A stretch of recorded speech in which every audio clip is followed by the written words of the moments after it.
Hi guys, welcome back to my channel. Today's video are 10 palettes I am glad that I did not buy, because we all know the hype can be very forceful at times. So if you're interested in seeing that, then just keep watching.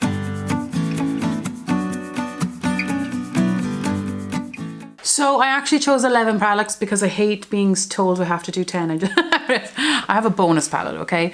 So I have them listed here on my phone. This is very personal to me.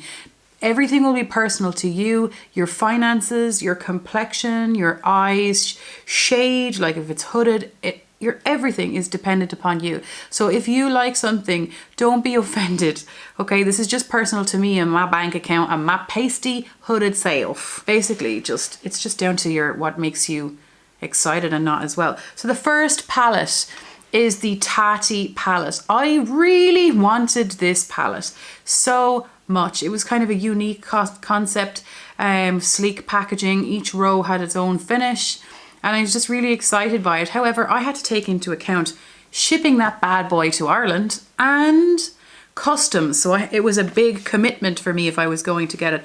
Also, it is on the bigger side and I'm like, storing that as well was another thing. But I just wanted it so badly. And then I waited and I waited and I waited and I ended up not getting it for no particular reason than I just waited. And I'm so glad that I didn't. One, I have oranges. Everyone that knows me knows I love coppers and orange. I have a load of oranges. I have a load of plums. I have a whole palette of glitters.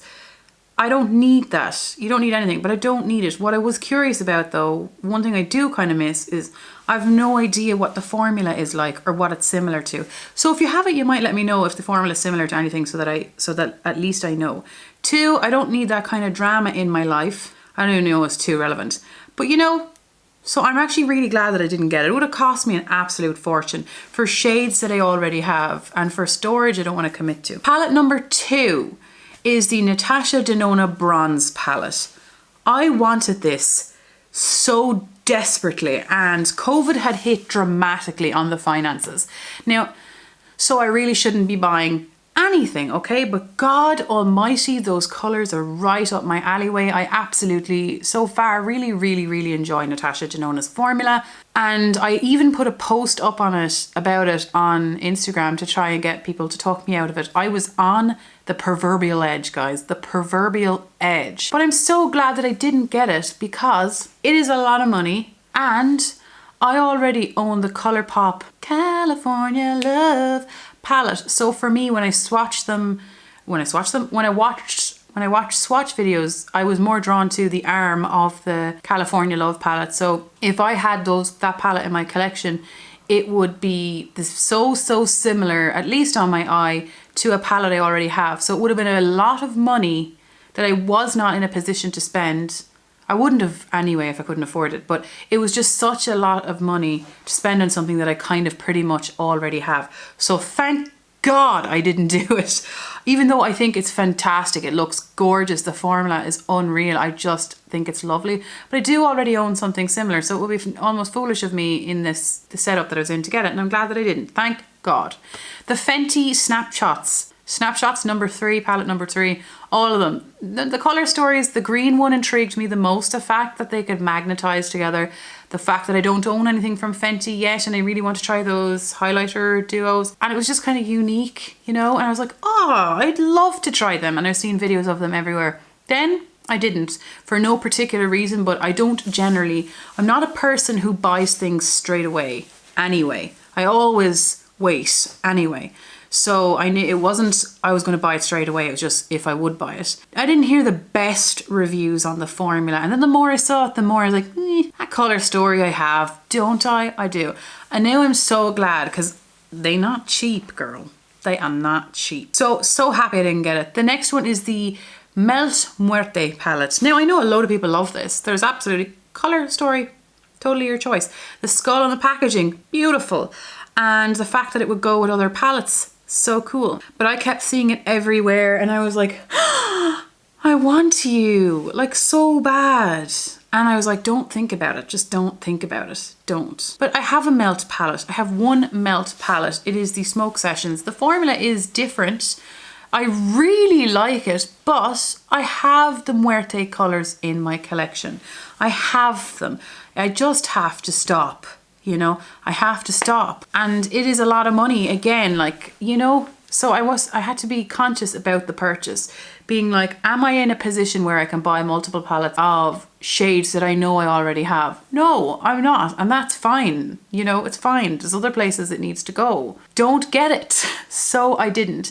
And now I keep seeing it and it still looks lovely, but I'm now not as drawn to it. So that would have happened when it's in my drawer. And that would have been like 60 or 70 euros wasted for me. The next one is I suppose this will go for Colourpop as well. It is the Naked Honey palette. I'm not totally, this is almost a stretch. I really wanted this, and now that I'm saying it out loud, I don't actually think I have any yellows. I have one matte yellow eyeshadow, I think, in my collection. I was really drawn to the mustardy shades. I don't have anything like it in my collection. I don't. Ugh, I don't know, it's a lot of money. I'm talking myself out of it. Oh, I was so sure about this for so long. I haven't bought a naked palette. The last naked palette I bought was the Naked Heat. And if it is a certain colour, I want to buy a smaller, like I didn't buy the Aha Honey palette either for some reason. Yellows I'm not the most drawn to yellows. So I suppose that's it. One yellow would suffice for me. You know, I don't need multiple yellows. Am I going to get use out of it? That's another thing. I don't need to finish a palette to completion, but I want to at least get use out of it so that that purchase made sense for my lifestyle, where I work or in my life. Am I going to wear it? And the answer is hardly ever. I am hardly ever going to wear that. As pretty as that is, as drawn to it as I still am, those mustard shades, ooh, yes. But am I going to wear that? No. Very seldom, if not maybe once a year. So yes, I've talked myself back into the right mindset, okay? This is tough. Okay, the next one is a solid, the Urban Decay Ultravilot palette. I saw this, I watched swatch videos, I watched people use it, I watched several people do videos on this because I was seriously considering it.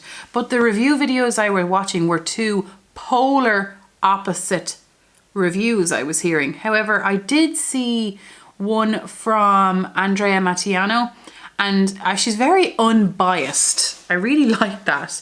And loads of people are, but her description, like her talking points are really helpful because she said it wasn't pigmented, and some people like that it's not pigmented or not like in your face. I think that's what she said. Probably not verbatim. I like bam in your face on a shimmer. So for me, I was like, don't need, I think it's 14 shades. I don't need 14 shades of not in your face. Like how she described it was not something that would personally interest me. All I was going off was the color story. And then I was like, I would get use out of that color story. But when she described how the shades performed, I was like, no, not for my lifestyle, not for my preferences. Thank you. Next. Palette number 7 is the Shane Dawson palette. I have never purchased any of Jeffree Star's palettes. Wasn't interested in him as a person, but I did watch the makeup documentary, and I was just so invested in that documentary. I don't know, the documentary is definitely what spurred me on to want to buy it. To the point where I had like marked the date, and I never buy things on time, ever. And I marked the date and I was in work and I knew it would go live when I was in work. And even the color story I wasn't even speaking to me, but the palette, the packaging, everything, I just wanted it terribly. There was something in me that got rid of all logic and rational behavior. It was gone. It was purely emotionally driven. And about an hour before it was going live, I got this weird feeling in my tummy saying, don't buy this. Just don't. So I didn't. Now I am so happy I didn't, because one, that colour story, I would never wear that colour story. Are you joking? Do you see me wearing that? No. Look how chunky the packaging is. Where am I going to put that here in this apartment? Where? And then the drama that unfolded. What? I don't need that kind of negativity in my life, but I just don't need it. And I'm so glad that I didn't get it. That is probably the biggest one I'm glad I didn't get, because I was really wanting that one. The next one is the Huda Mercury Retrograde. I have never tried Huda's bigger palettes. Never tried them. And I keep looking at it in the shop and I really want to buy one. And there's this, like, I have the picture there, but it's like this purpley or blue shade up the top. And I was getting so drawn to that, and one of the shimmers down the bottom. But then all of the rest of the palette I could dupe in my collection.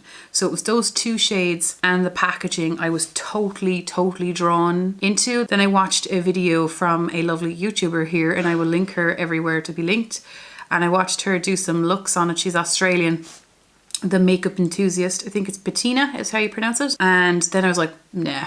She's dead right. I feel exactly how she feels. I was like, I'll give it a miss. I can dupe it in my collection. And that was like 65 euros that I saved by not doing that. The next one is the Colourpop Flutter By. So Colourpop and the next two, it's a big ordeal to get Colourpop over to Ireland. It takes a long time. You have to spend a lot on customs. It's an ordeal. It makes it no longer affordable.